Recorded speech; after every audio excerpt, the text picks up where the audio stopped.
Shalom saudara-saudara yang dikasih dalam Yesus Kristus Tuhan. Selamat bertemu kembali dan selamat beribadah pada hari raya Jumat Agung ini. Puji Tuhan saudara, hari ini adalah hari yang sangat berarti buat seluruh umat Kristen. Dan hari ini kita akan bersyukur kepada Tuhan karena kita semua adalah umat yang ditebus oleh darah Yesus Kristus yang mahal itu. Oleh karena itu saudara, mari kita bersatu hati, kita akan sembah Tuhan Yesus. Haleluya. Nama Tuhan. Terima kasih Tuhan. Puji Tuhan. Kami tidak akan lupakan segala kebaikan Tuhan buat kami. Pengorbanan yang sudah Engkau berikan buat kami itu sungguh berharga Tuhan, nilainya buat kami. Oleh sebab itu ya Bapa, kami akan datang dalam hadirat Tuhan, akan sembah Engkau, Tuhan Yesus yang telah hidup, yang telah mati dan hidup kembali, bangkit kembali buat kami. Terima kasih Tuhan.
Engkau sungguh berharga bagi kami Tuhan. Sungguh pengorbananmu, kasih setiamu tidak terhingga Tuhan nilainya buat kami. Oleh sebab itu tidak berhenti Tuhan hati ini bersyukur, tidak berhenti mulut ini memuji Tuhan. Kami bersyukur Tuhan, dan pada saat ini di hari yang indah ini Tuhan, biarlah hati kami, roh kami penuh dengan puji-pujian penyembahan bagi Engkau, Raja kami, Tuhan kami. Terima kasih banyak Tuhan. Terima kasih Engkau bertahta di atas setiap pujian umat-Mu Tuhan. Terima kasih Tuhan, dan hari ini, saat ini, biarlah hati kami penuh dengan pujian dan syukur, penyembahan yang terbaik buat Engkau Tuhan. Biarlah Engkau mendengarnya, Engkau berkenan dan mencurahkan berkat-berkat-Mu buat kami. Terima kasih Tuhan. Terpujilah nama-Mu Yesus. Haleluya. Amin.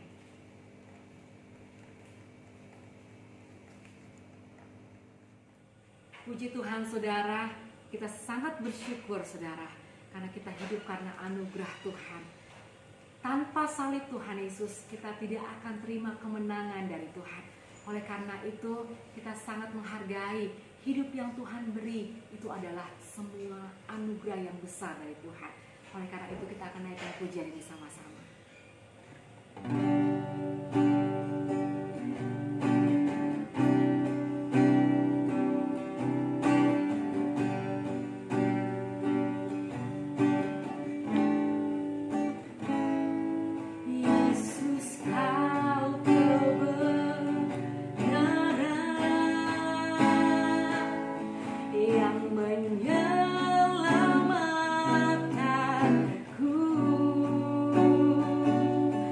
Kau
Shalom, salam lawatan, salam kesembuhan, salam pembebasan. Hari ini kita percaya Yesus Kristus sudah mati buat saya dan buat saudara. Dan hari ini adalah hari pembebasan yang sesungguhnya. Saudara, kita akan diberkati kembali oleh firman Tuhan yang temanya diperdamaikan dengan Allah oleh kematian anaknya, yang terambil di dalam Roma 5 ayat yang ke-10. Demikian firman Allah. Sebab jikalau kita, saya dan saudara, ketika masih seteru, diperdamaikan dengan Allah oleh kematian anaknya, lebih-lebih kita yang sekarang telah diperdamaikan, pasti akan diselamatkan oleh hidupnya.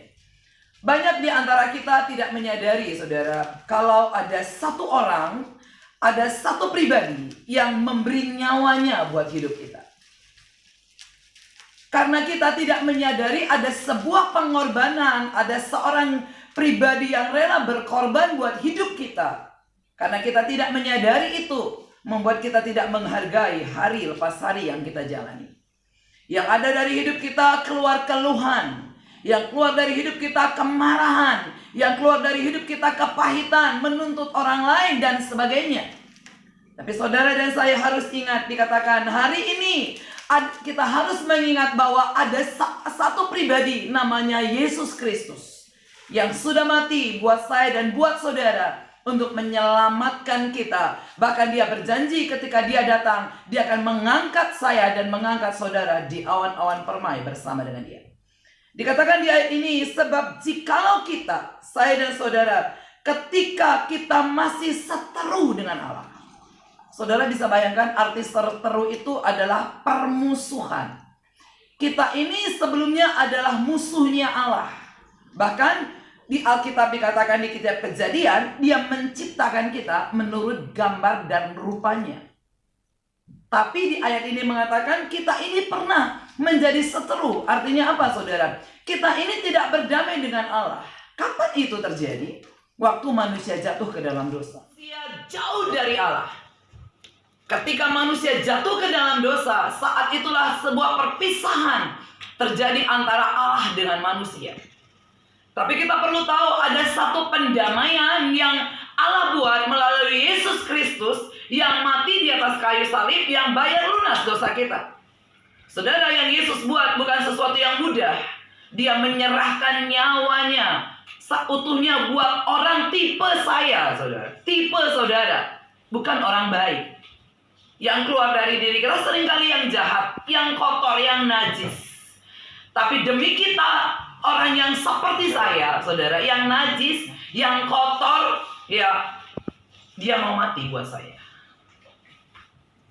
Dia mau berkorban buat saya. Bahkan dia memberikan seluruh hidupnya buat saya. Menyelamatkan saya, membebaskan saya, supaya saya tidak tinggal dalam sebuah kutuk. Dikatakan bahwa waktu kita seteru dengan Allah, ada sebuah perpisahan yang sangat jauh antara kita dengan Allah. Tidak ada hubungan lagi dengan Allah. Tapi ingat bahwa dikatakan ketika kita diperdamaikan oleh Allah dengan kematian anaknya Yesus Kristus, ada satu hubungan yang tersambung lagi, membuat kita bisa memanggil dia adalah Bapa kita. Saudara bisa bayangkan, ada satu pribadi yang mau berkorban buat tipe-tipe seperti kita, saudara. Tipe seperti saya lah. Bukan orang baik, bukan orang benar, tapi dia mau mati buat saya. Secara pribadi saya. Satu kasih karunia yang dia berikan, bentuk cinta yang sempurna yang dia berikan, membuat saya tidak pernah bisa lepas dari dia. Itu yang membuat saya setiap hari harus naikkan syukur saya.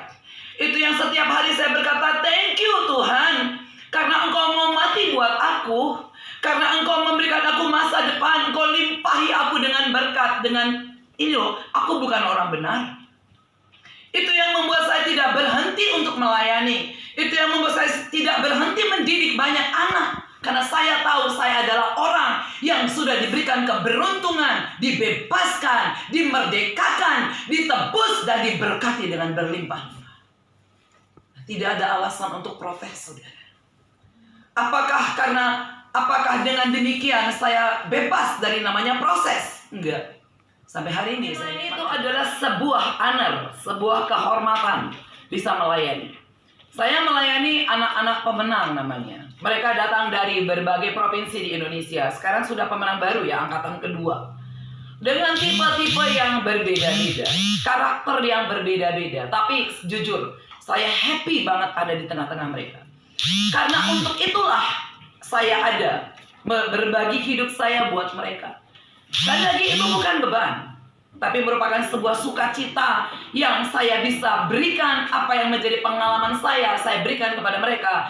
Saya mengajar mereka bagaimana mereka berkarakter, bagaimana mereka mengenal Tuhan, bagaimana mereka menjadi hamba Tuhan yang benar. Sekali lagi ini sebuah kehormatan. Dikatakan di ayat ini bahwa dengan Allah oleh kematian anaknya kita diperdamaikan. Artinya ada korban, saudara. Saudara tahu korban selalu tidak pernah enak. Saudara mau jadi korban? Pasti nggak mau kan? Namanya korban nggak enak, saudara. Korban persembahan tuh nggak enak. Makanya banyak orang kalau mau ngasih korban persembahan itu ada warung tuker dulu ya. Uangku 100.000, mau ngasih yang paling kecil. Kenapa? Korban nggak pernah enak. Karena saudara ngasih sesuatu itu kalau belum nyakit, sakit di dalam itu bukan korban. Itu baru memberi sedekah sama Tuhan.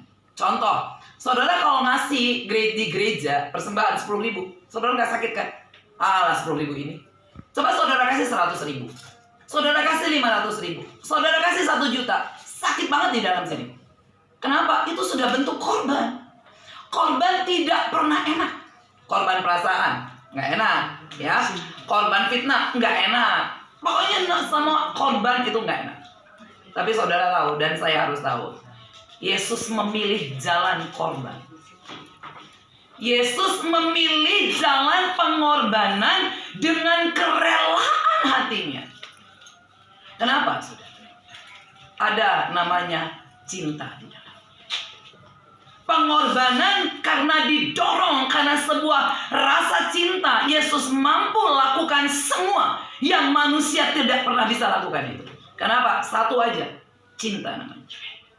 Dan saudara tahu demi cinta, ya manusia bisa lakukan apapun. Saya konseling anak-anak pemenang itu tentang cinta. Dan cinta itu kalau tidak pada tempatnya, justru itu akan merusak. Karena cinta manusia banyakan tuh eros, bukan agape. Katanya sih agape, padahal eros. Cinta tanpa batas, cinta tidak menuntut balas, itu cinta agape yang Tuhan berikan buat kita. Saya ulang kembali, ada satu pribadi yang berkorban buat saya dan buat saudara. Bayangin saudara, berkorban dengan rela demi cinta, cinta agape. Itu namanya Yesus yang datang ke dunia ini menyamakan dirinya dengan manusia. Tidak ada cinta yang lebih tinggi dari cintanya Tuhan. Tidak ada kasih yang lebih tinggi dari kasihnya Tuhan. Nggak ada. Mau cari di rumah pun nggak ada. Mau cari di luar apalagi nggak ada. Dan itu adalah salah satu alasan saya terus mencintai Tuhan sampai detik ini. Karena saya tahu cinta manusia, cinta suami, cinta anak, cinta pemimpin, cinta teman, saudara, semua itu ada batas, ada ujungnya. Tapi ada satu cinta Yesus, cintanya yang tidak pernah berujung, yang tidak pernah berakhir. Seberapa saya jatuh ke dalam dosa, seberapa banyak saya melakukan pemberontakan, seberapa banyak saya tidak percaya keajaiban, sebanyak itu cintanya merangkul saya kembali. Dan dia ajari saya. Ajari berjalan dengan keajaiban. Ajari saya cara melihat yang benar. Ajari saya merespon dengan benar. Ajari saya mengampuni dengan benar. Karena apa? Cintanya. Dan dikatakan di Alkitab, dengan pribadi itulah kita diperdamaikan. Bagaimana dengan saudara hari ini? Apakah saudara sudah berdamai dengan Tuhan sendiri? Atau Tuhan itu masih jauh banget? yang nggak bisa saudara hampiri. Dan saudara berkata, ya hidupku hanya seperti ini aja, aku nggak tahu Tuhan, yang penting aku Kristen, atau seperti apa. Saudara, antara saya dengan Tuhan itu bukan sebuah nama Kristen, tapi sebuah hubungan. Hubungan, saudara ya. Kalau hubungan itu berarti saudara sering berkomunikasi. Kalau nggak ada hubungan ya nggak apa-apa, saudara kangen juga enggak, karena saudara nggak punya hubungan. Tapi kalau saudara punya hubungan dengan seseorang, saudara kan kangen banget sama orang itu. Pengen banget dengar suaranya, pengen banget dengar ceritanya, karena saudara kangen. Nah, begitu hubungan dengan Tuhan. Saya tahu saya nggak pernah bisa lepas dari dia. Apapun yang terjadi di bumi ini, saya nggak pernah bisa lepas. Saya nggak pernah bisa berjarak dengan dia. Itu yang membuat saya sampai hari ini kuat melewati proses demi proses.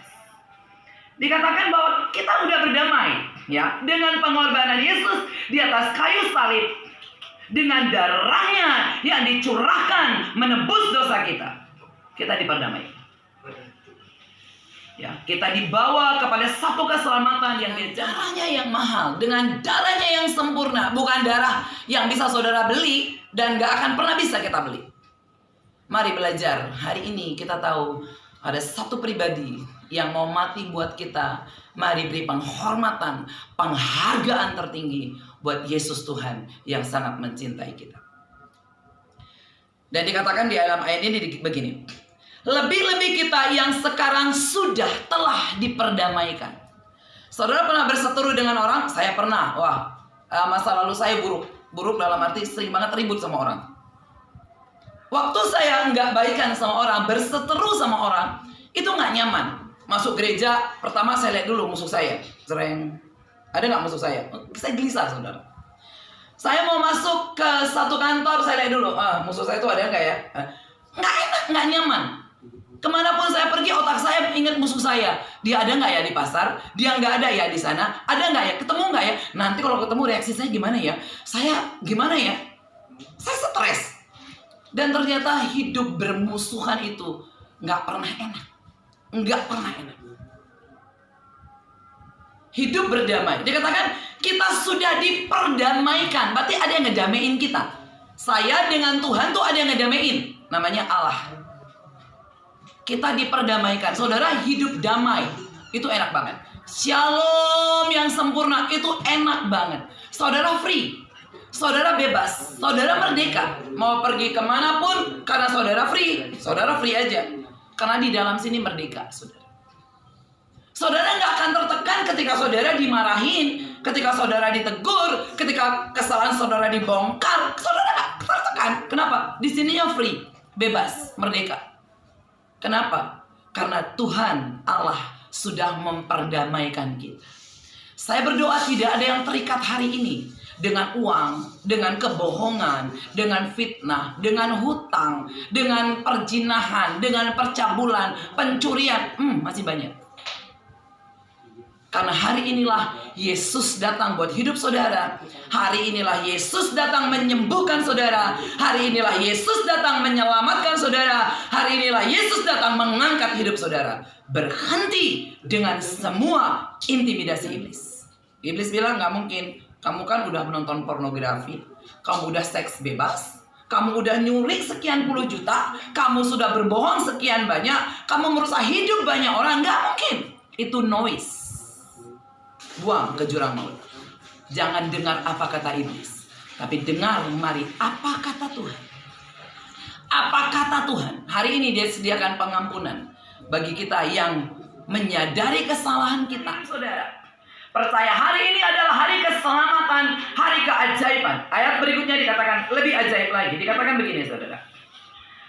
Setelah kita pertama kita menjadi seteru, kedua kita diperdamaikan, yang ketiga sesudah damai, kita pasti akan diselamatkan oleh hidupnya. Bayangin, saudara. Ada satu orang pribadi yang menaruh hidupnya untuk keselamatan kita. Saudara tahu asuransi?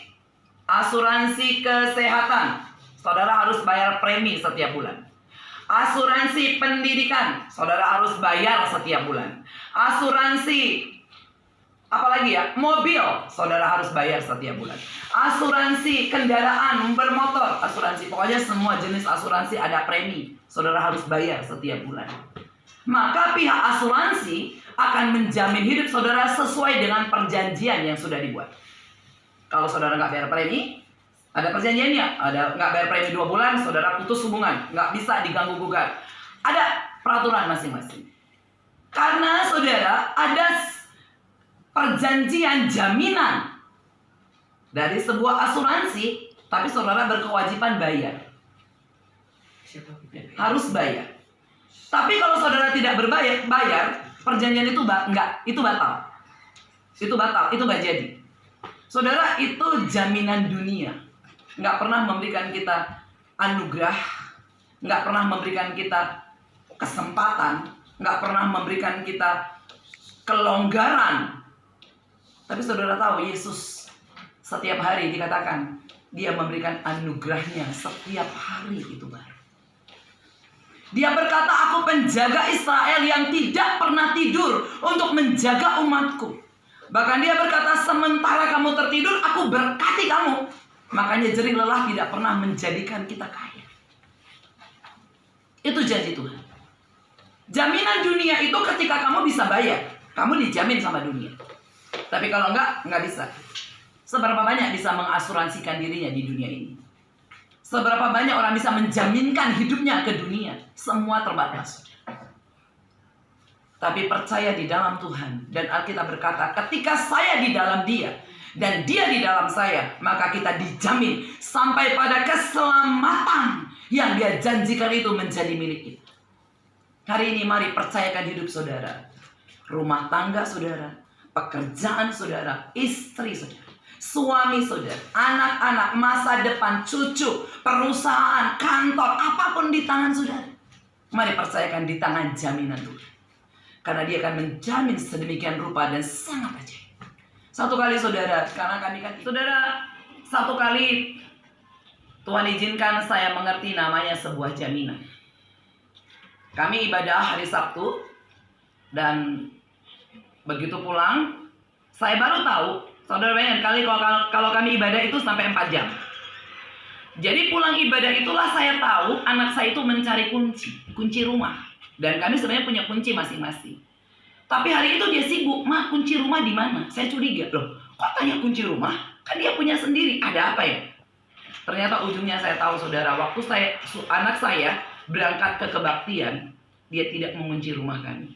Rumah terbuka. Dan rumah saya itu nggak ada kunci. Saudara, kalau rumah saya itu kamar nggak ada kunci, lemari nggak ada kunci di rumah saya. Semua bebas merdeka. Karena di rumah kami nggak ada maling. Jadi semua terbuka saudara. Dari pintu kamar 1, 2, 3 itu semua terbuka. Dan hari itu saya dikabarin, "Ma, rumah tadi aku nggak kunci." Posisi saya masih di kantor ngurusin anak-anak pemenang saudara. Apa saudara saya lari ke rumah? "Hei, gimana tadi ya? Stres?" Enggak sama sekali. Saya bilang nggak apa-apa. Tapi saya tegur memang anak saya. Coba cek semua. Ini di mana ada, ini ada, ini ada, ini ada. Dia cek semua. Semua ada saudara. Saudara bayangkan. Rumah saya yang tidak dikunci 4 jam. Dan kami dengan asik dalam hadirat Tuhan. Kami nyembah Tuhan. Dan tahu-taunya rumah nggak dikunci. Dan rumah saya itu bukan rumah sepi banget. Enggak. Siapa aja bisa masuk. Orang banyak lalu lalang. Tapi saya percaya namanya jaminan Tuhan. Ya. Tadi saya bicara tentang jaminan Tuhan. Rumah saya aman sampai detik hari ini. Bukan karena kami rajin banget ngunci ya. Buktinya nggak dikunci 4 jam saudara. Nggak ada orang. Nggak dikunci 4 jam. Terbuka rumah itu, pintunya terbuka saudara. Kenapa? Ada satu jaminan yang tiap malam kami lakukan. Kami mengurapi rumah kami. Pintu depan kami urapi, pintu kamar-kamar kami urapi, dapur kami urapi, bahkan gas LPG kami urapi. Kami perkatakan tidak ada kecelakaan, tidak ada yang jahat yang bisa masuk ke rumah kami. Itu setiap malam sudah. Mungkin orang bilang, "Aduh Bu, udahlah, capek lah, bosan. Masa kamu doa terus, masa kamu pengurapan terus?" Itu buat orang lain. Tapi buat saya ada sebuah jaminan ketika saya percaya. Maka itulah yang menjamin kami. Saudara, dikatakan ada keselamatan, ada jaminan yang Tuhan berikan buat hidup kita. Saya berdoa supaya setiap saudara malam hari ini mengambil sebuah keputusan. Hidup saudara dijaminkan ke Tuhan, bukan ke dunia. Rumah tangga saudara dijaminkan ke Tuhan, bukan ke dunia. Hari ini mari ambil keputusan. Percayakan hidup saudara ke Tuhan yang tidak akan pernah mengecewakan. Hari ini banyak orang menjerit, tapi hari ini saya adalah orang yang bersuka cita, saudara. Hari ini mungkin banyak orang cari jalan masing-masing bagaimana cara mendapatkan ABC, uang dan segala macam. Hari ini Tuhan buat saya tetap bersuka cita. Kenapa? Karena saya menjaminkan hidup saya ke tangan Tuhan. Jaminan yang sempurna, yang tidak sama dengan jaminan dunia. Saya berdoa tidak ada yang terlewatkan di antara saudara. Biar hari ini menjadi hari pembebasan. Hari di mana Tuhan memperdamaikan kita dengan Allah. Dan kita dapat memanggil Dia Bapa kita. Biar firman ini menjadi berkat buat kita semua. Amin.